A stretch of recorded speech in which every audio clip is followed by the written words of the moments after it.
Hey there, it's Stephen Dubner. Given the heated nature of our national conversation these days, I have been thinking about an interview I did in 2021. So I went back and listened, and I thought you might like to hear it too, whether again or for the first time. Facts and figures have been updated, but do keep in mind this conversation was recorded in 2021. As always, thanks for listening, and let us know what you think. Our email is radio@freakonomics.com. I have a question that I'm afraid is going to sound rude, no matter how I put it. It's okay. It's okay. So my reading of your second-to-last book, The Conservative Heart, was that it was written to help pave the way for the right kind of Republican presidential candidate in 2016, maybe a Jeb Bush type or whatnot. Is that roughly right? Yeah.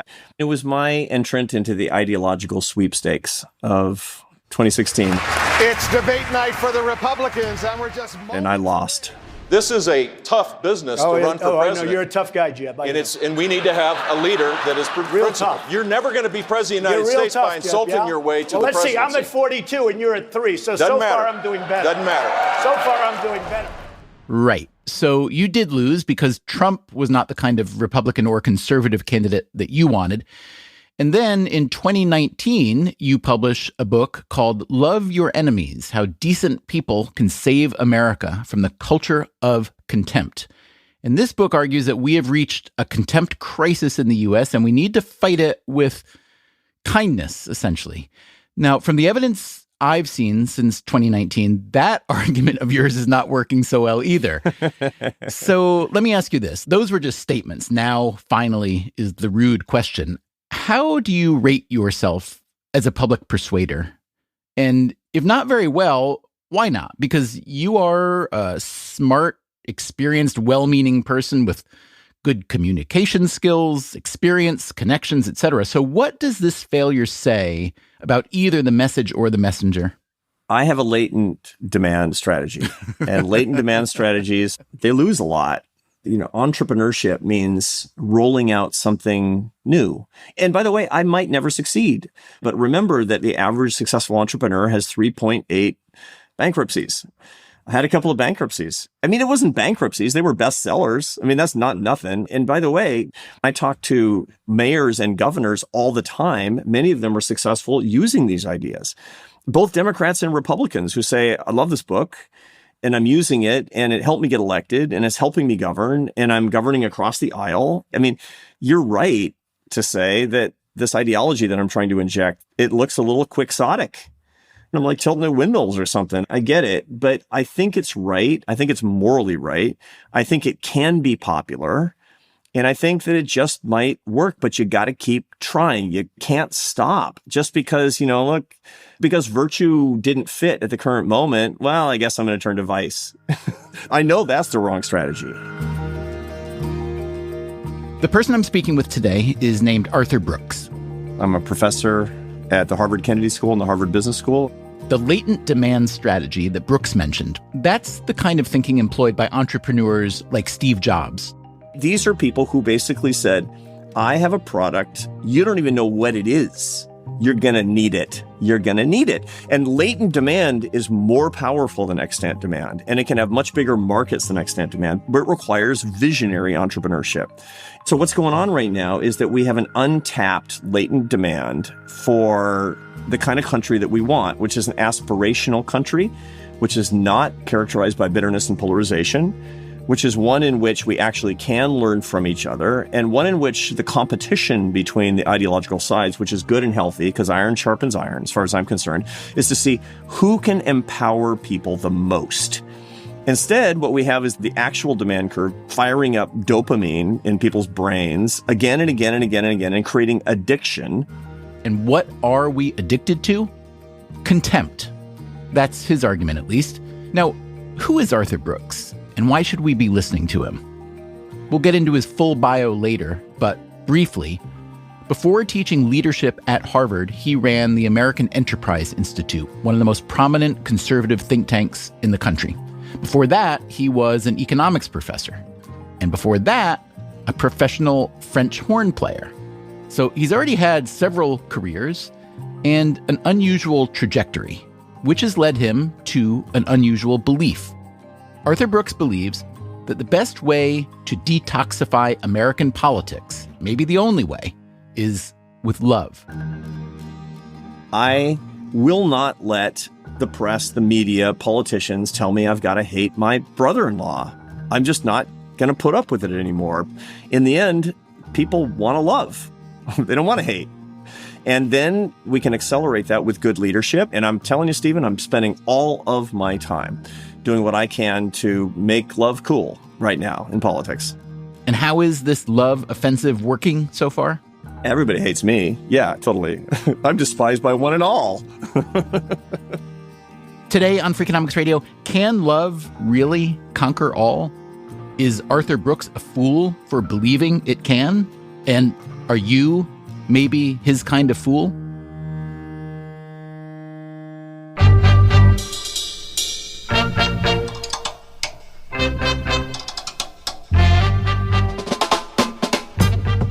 This is Freakonomics Radio, the podcast that explores the hidden side of everything, with your host, Stephen Dubner.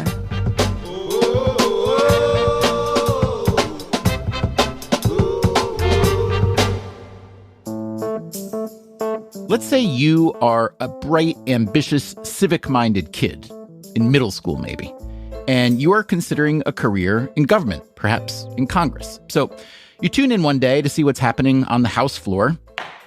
Thank you. Chair recognizes Ms. Tlaib from Michigan.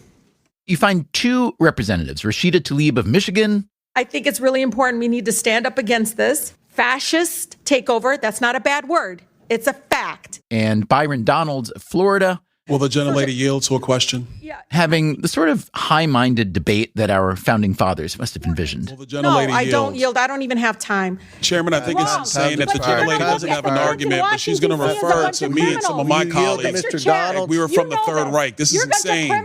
It's insane. Do I look like a member of the Third Reich to you, Ms. Tlaib? Is that what I look like to you? Trying to insult somebody into agreement is the stupidest thing you can possibly do. Arthur Brooks again. I mean, it's completely ineffective, but it feels good. It feels satisfying in the very short run. But surveys suggest that most of us hate this noise. 93%, if you believe Tim Dixon's data on this, 93% of us hate how divided we become as a country. Brooks is referring to a 2018 survey run by an international group called More in Common, which tries to build stronger communities and fight polarization. Now, we shouldn't pretend that polarization is new. In many political systems, it is more of a feature than a bug. You can find incredible nastiness if you go back a century or two in American politics, or if you go back a couple millennia in Roman politics. But the current American polarization has been building for a while now.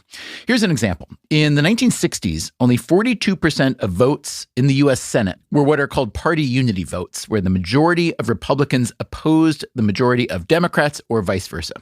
By 2022, that number had risen to 83%. Here's some more data to consider. In 1935, the Social Security Act was passed with 90% Democratic support and 75% Republican support. So not unanimous, but united. The Civil Rights Act of 1964 was passed with just 60% Democratic support, but again, 75% Republican. But if you look at the major legislation passed in recent years, it's another story. President Joe Biden's Inflation Reduction Act made it through Congress with 0 Republican votes. President Trump's One Big Beautiful Bill Act made it through with 0 Democratic votes. And I think we can all feel this partisanship reflected in our daily lives and in the media we consume. So, how did we get here? What's been driving this intense spike in division and partisanship? It's a perfect Freakonomics question, actually. So there's an interesting paper from the European Economic Review that was published in 2017 by 3 German economists that looked at 800 elections over 120 years in 20 advanced economies, including the United States. And what they found was that a financial crisis, which is a 2 times a century deal, not a regular V-shaped recession, but a financial crisis like what we endured in the 30s and what we endured in 2008, 2009, has a very, very strong impact in the following decade on political polarization. Specifically, on average, it causes the 30% bump in voter share for populist parties and candidates. This is Bernie Sanders and Donald Trump by the numbers. So we don't know how to distribute the returns after economy is coming back without 80% of the returns going to the top 20% of the income distribution, which opens the door for political populists to say, somebody's got your stuff and I'm going to get it back, whether it's foreigners or whether it's trade or whether it's bankers or whether it's wealthy people. You're saying that the populist sentiment comes from frustration over how the recovery gains are distributed? Because I was assuming it was about blaming the experts and elites for the underlying crisis. Well, there's that too, but that generally comes later. It's the fact that I'm seeing people doing just fine after the crisis, but I'm still not. And my brother-in-law Cletus is still on my fold-out watching TV all day because he can't get his job back. And it's like, what the hell? But then the real action happens because in democracy, which is the political version of capitalism, aka markets, people decide, the leaders are not leaders, they're followers. They're following market signals. And so Donald Trump, all he did was followed market signals. Bernie Sanders follows market signals. These news networks, they follow market signals. And those market signals are coming from a whole lot of frustration. And then, of course, the tail starts to wag the dog. So the contempt that actually is serving the markets as an outlet of frustration for the lack of progress that's going to the margins of society, then actually fires up more contempt and it self-fuels. Let me be sure I understand, because you're saying all this frustration comes from us, from the citizenry, who feel duly wronged by the big macro events that have ruined our livelihoods. And that feeds into something that politicians then respond to, and it creates this even bigger storm. But you also just told us that most of us don't want to be involved in that contemptuous partisan cycle. So you're saying that we are both victim and villain, we being the citizenry, no? For sure. And the same thing is true with any addictive cycle where you want some relief, and so you drink, and then the homeostasis sets in. And so you drink some more and you want the relief, but you hate the process. And so what we're in is this weird downward spiral of contempt. Tell us what you can about the science of contempt. I'd like to know, first of all, just how empirically it's been identified as a separate thing from, let's say, anger. So anger is a basic negative emotion. The negative emotions are produced vis-a-vis stimuli of your limbic system. It's kind of your lizard brain. Anger is a hot emotion that says, I care what you think and I want it to change. The problem is when you mix these emotions into complex emotions. So shame and guilt are complex emotions, for example, and contempt is this nasty cocktail of anger plus disgust, which is not a hot emotion anymore. It's a cold emotion. It says, you are worthless and what you said is worthless. You are beneath my regard. And that's something that should be reserved for something that's not human. Reading your book, Love Your Enemies, it was so moving to me, especially the portions where you're describing the difference between contempt and anger. You write, people often characterize the current moment as being angry. I wish this were true because anger tends to be self-limiting. But then when you mix it, as you've described, with disgust and it becomes contempt, it's a totally different thing. What I found so moving about it was one very positive thing and one very negative thing. The very negative thing was you realize how easy it is for anyone to tip into contempt. In fact, I don't know if most of us have even noticed that we added that layer of disgust to our anger. The upside, what makes me happy about it is once you can identify the forces that are being destructive, you can address those forces. So do most of us who exhibit contempt or experience contempt even know it? Do we identify the fact that it's something different than anger? The answer is no, because it's a habit. Our habits of communication are as ingrained as smoking. I mean, I've seen myself in debates about the free market system, and somebody made an ill-considered remark about capitalism, and I rolled my eyes, Stephen. And I guarantee you that my interlocutor didn't go home that night and say, I was debating the president of the American Enterprise Institute on CNN, and he was making some very good points. He's like, that guy's a jerk. And the reason is because I made somebody feel horrible with just one little action. And I didn't hate the person. It was just a habit. What do we know about the characteristics of people who are most likely to exhibit contempt or to be the target of contempt? In other words, break down, if you can, whatever you can tell me, gender-wise, Republican, Democrat, old, young, anything racially, ethnically, and so on. So we don't see racial differences and we don't see gender differences. I actually don't see differences between right and left. What we do see is differences in consumption of media. So the more time you consume political information on social media, the more you're going to be both a victim and a perpetrator of contempt. The more that you watch cable television, you're going to be a victim and perpetrator of contempt. For example, answering questions like, what do you think is the biggest threat to the United States? The likelihood of you saying it's a person of the other party is directly related to how much political news that you consume. And I don't even have to know what political news you consume. It's funny, but it's not, right? Straight hits off the bottle for people who just can't handle it. Make your best argument that while feeling contempt seems to make us happy or satisfied, in fact makes us psychologically and physiologically worse off. There's a really great psychiatry professor at Stanford Medical School named Anna Lemke, who has a big new book out about dopamine. And she talks about addictions to video games and gambling and substances and pornography. What they all have in common is that they stimulate dopamine. So if you're a media addict and you're watching 6 hours a day of Fox News or MSNBC, the reason is because your brain is lighting up like a Christmas tree. The problem is that you're neutralizing the pleasure you get from that almost immediately, leading you to have to take the drug again and again and again and again. These are the sort of the neurochemical predictors of falling happiness. And then at the more meta level, what you find is that contempt is going to drive love out of your life. There's a very famous study called the Harvard Study of Adult Development, which is an 80-year longitudinal study of people when they get old. What do they all have in common if they're happy and well? And the answer is love. It's just all you need to know. Happiness is love, full stop. Okay, so is love a verb or a noun? Discuss and feel free to show your homework. What I'm talking about is the love that we manage, that we make metacognitive. So love is a verb. It is to will the good of the other as other. What is love not? It's not a feeling. And this is incredibly important to remember because in our modern culture, we tend to, in my view, over-valorize feelings, which tends to throw us like bits of jetsam on the surf.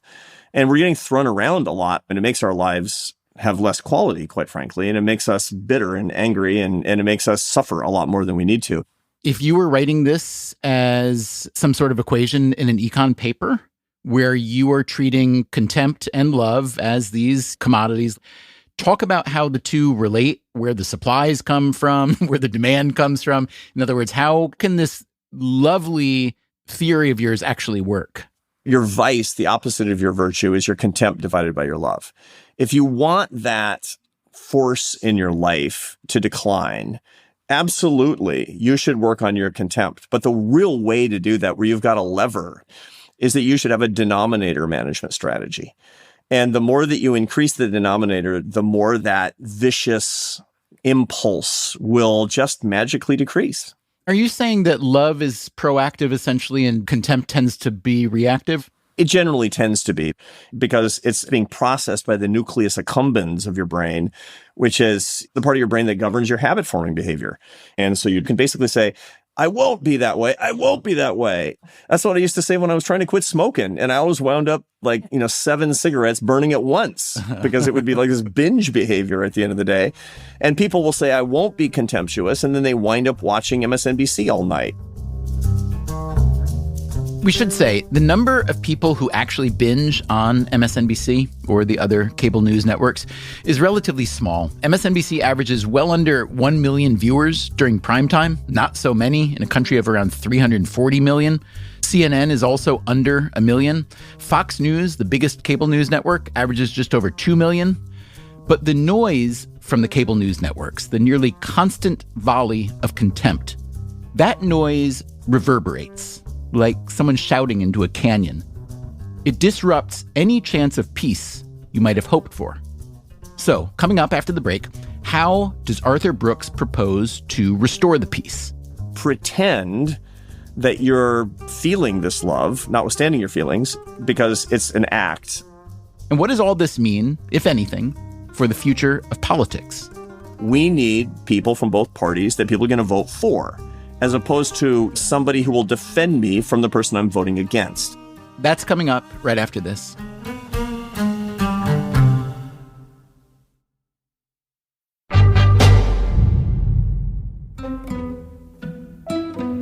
If I told you there was a public intellectual, a conservative, who wanted to fight political polarization and contempt with love, and that this person was trained in economics, you might not believe me.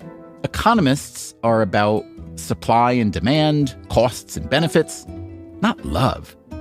But Arthur Brooks is not a typical economist.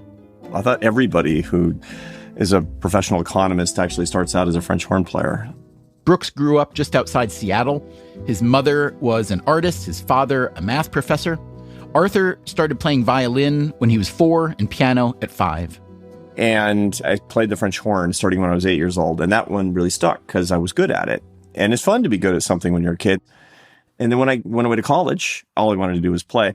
So I went to the California Institute of the Arts, where I dropped my required classes and took Indonesian dance and North Indian classical drumming and was invited to pursue my excellence outside of the institution.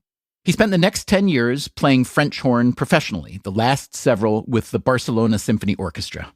I moved to Spain to get a woman who didn't speak English in a bid to convince her to marry me. It worked. That woman, Esther Munt, now Esther Munt Brooks, is still his wife, but his musical career didn't last as long. There was really something missing.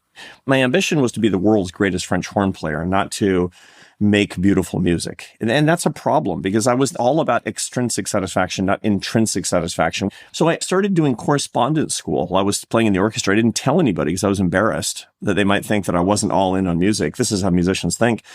And I wound up secretly getting my bachelor's degree by correspondence. And then I just couldn't stop. And so I got my master's degree secretly at night at a local university. I decided I was just, it's so great. These ideas are just so interesting that I quit music and started my PhD.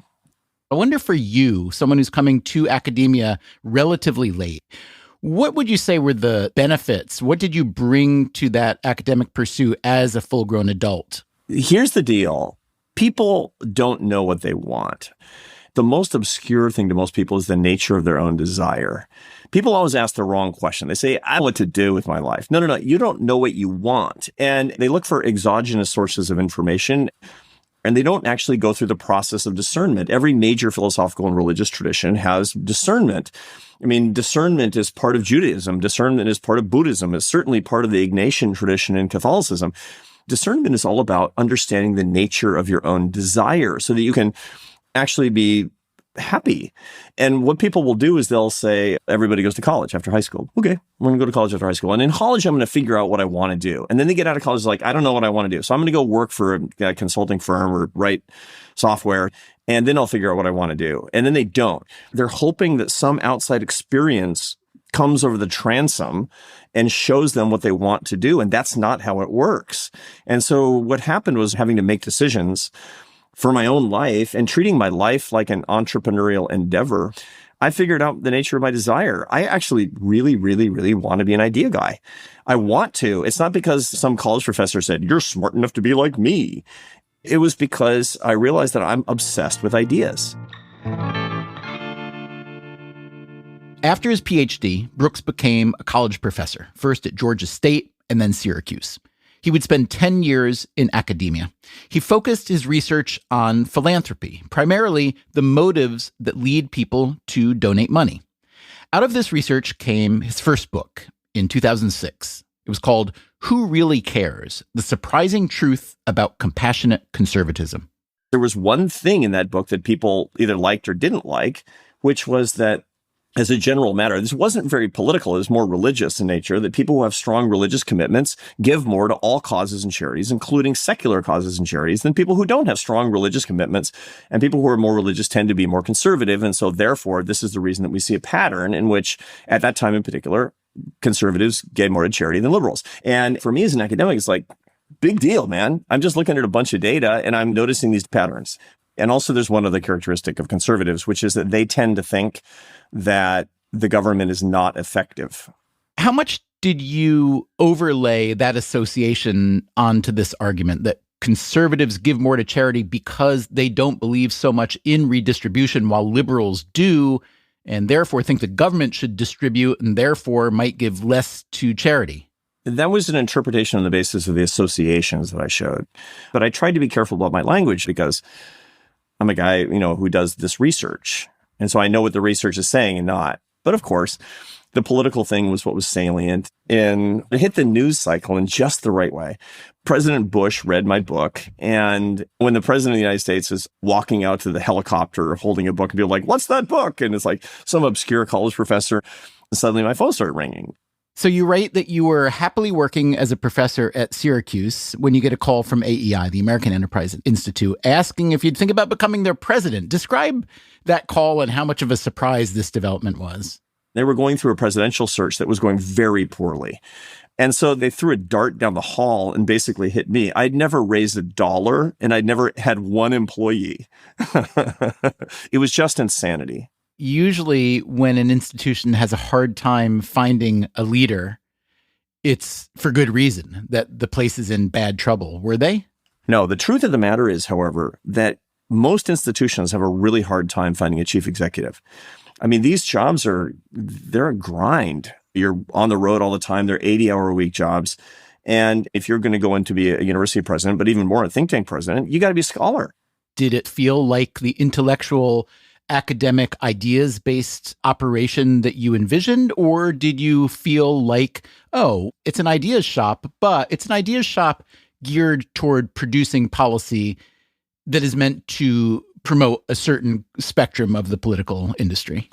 It was the former. It really was. And part of the reason was because our scholars are notorious for irritating our friends. Give me an example, if you could.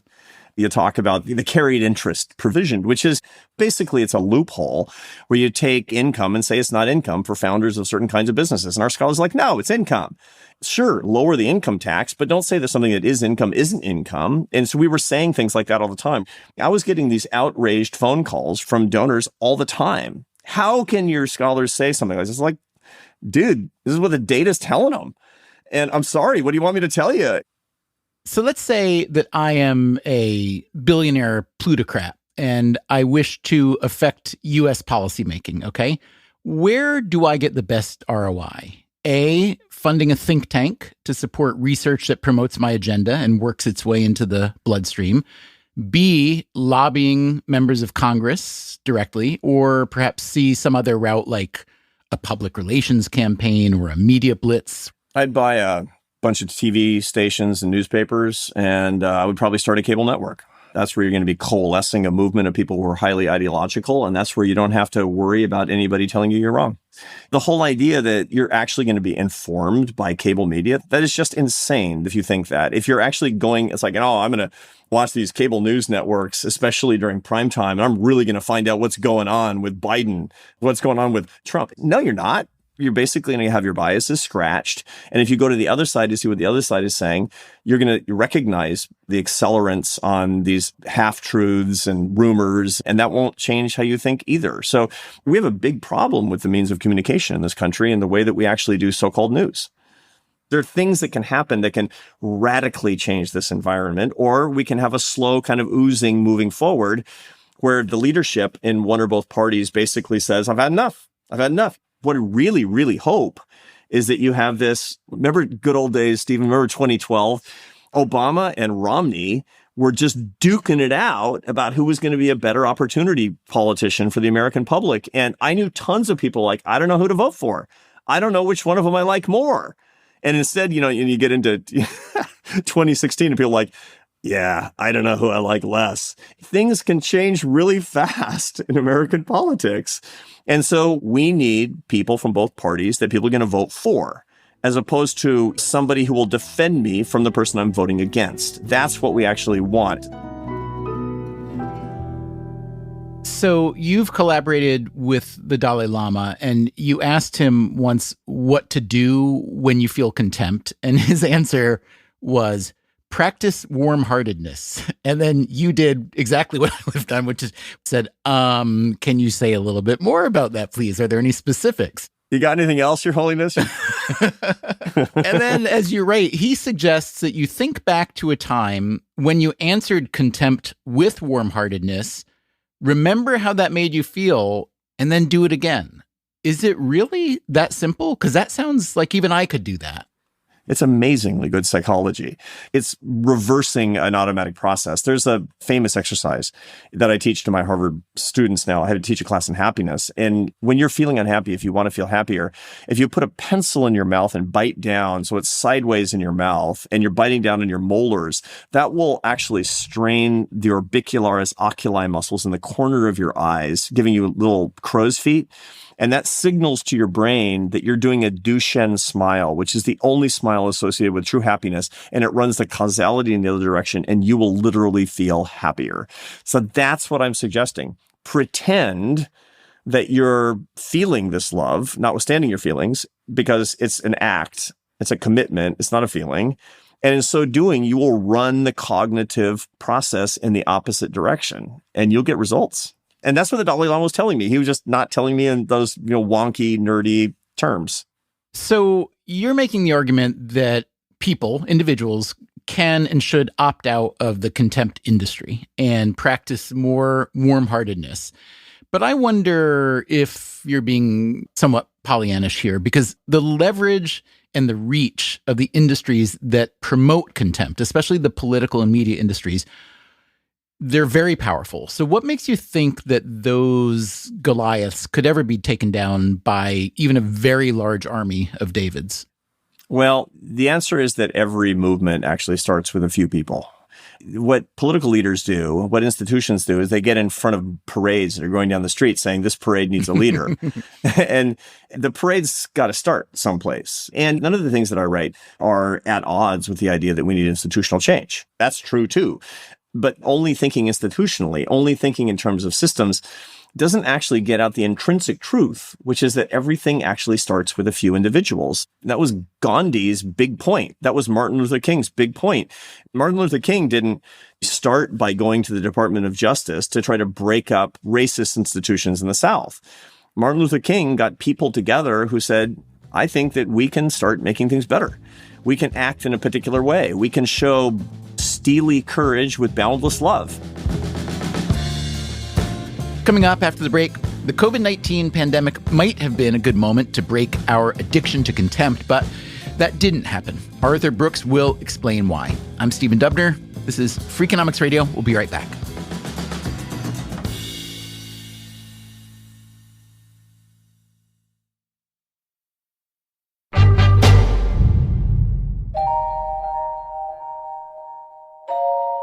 A lot of social scientists argue that when different groups are presented with a common enemy, they tend to unite. I heard a lot of smart people posit that COVID-19 would be that common enemy that would bring everyone together, that it would lessen contempt. I see no evidence that it's done that. Why do you think not? Bad leadership. We had an opportunity, and under appropriate leadership, the country could have come together, and it did in other parts of the world, not perfectly. There's still dissidents and there's still problems and there's uneven recovery. I get it. The fact of the matter is that the president of the United States used COVID to divide as opposed to using COVID to unite.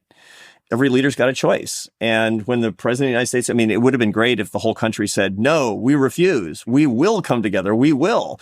But the president of the United States has a lot of power. It was a classic case of dividing contemptuous leadership in our moment of need. Here's a sentence from your book that one doesn't often read. My admiration for politicians has grown enormously. You go on to write, they are some of the most patriotic, hardworking people I've ever met. They love America and hate our culture of contempt as much as you and I. So, Arthur, if that's the case, why are they, the players in that industry, not able to tamp down the contempt? You have a problem of scale, where it's one of them versus the entire infrastructure of media, the rest of politicians, the most powerful politicians. It's a massive collective action problem. Now, when I say my respect for politicians has risen, it's true. Not all politicians. Some are opportunists and some of them are really creating the problem wholesale.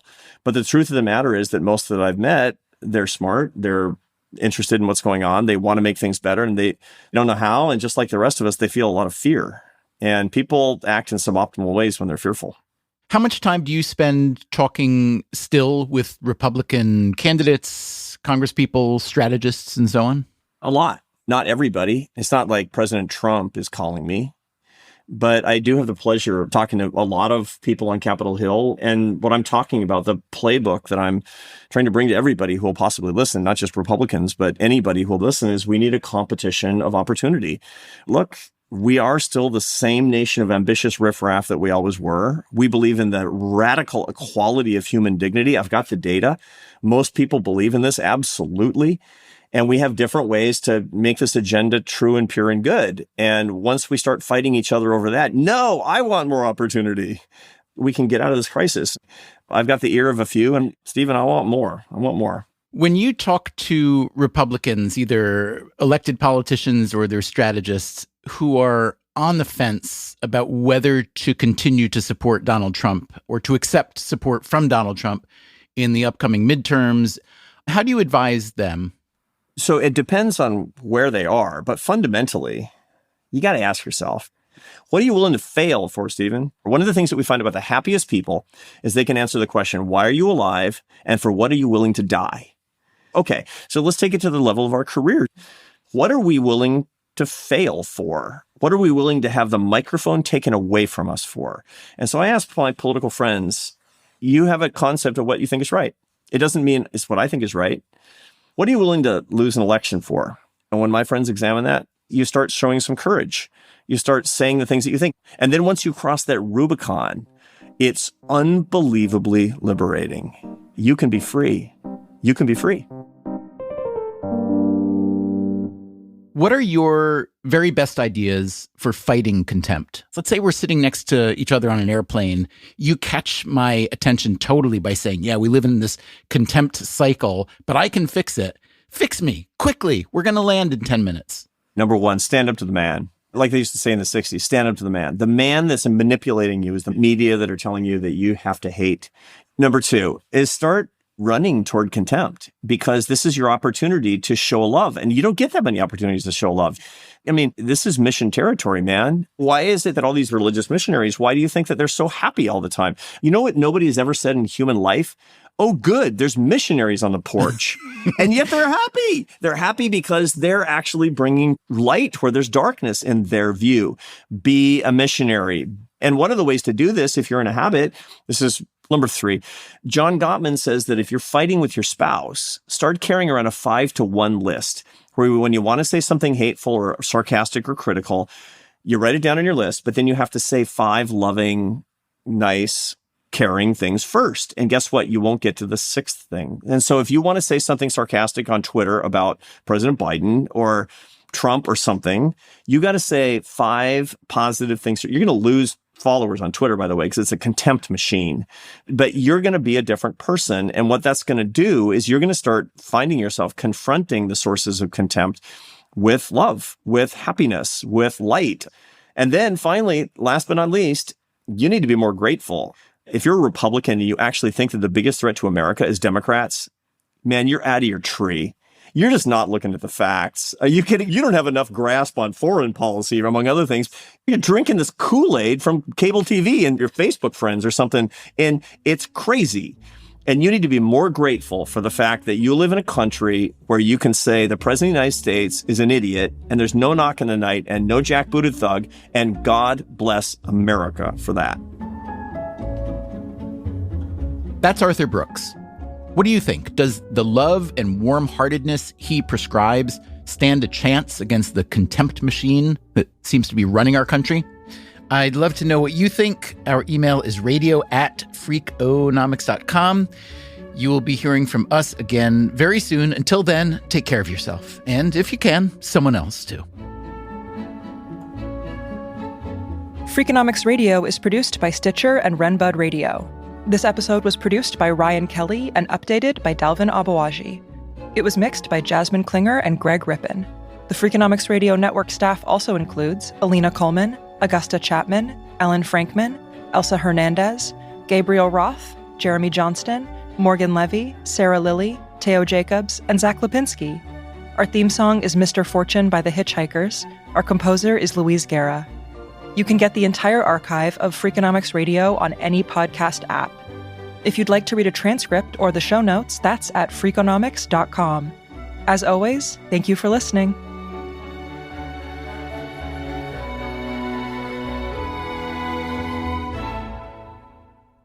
I haven't played a concert in 25 years. Do you keep up your embouchure? Can I just hear you try to blow a little? I mean, I could play, but it would be bad.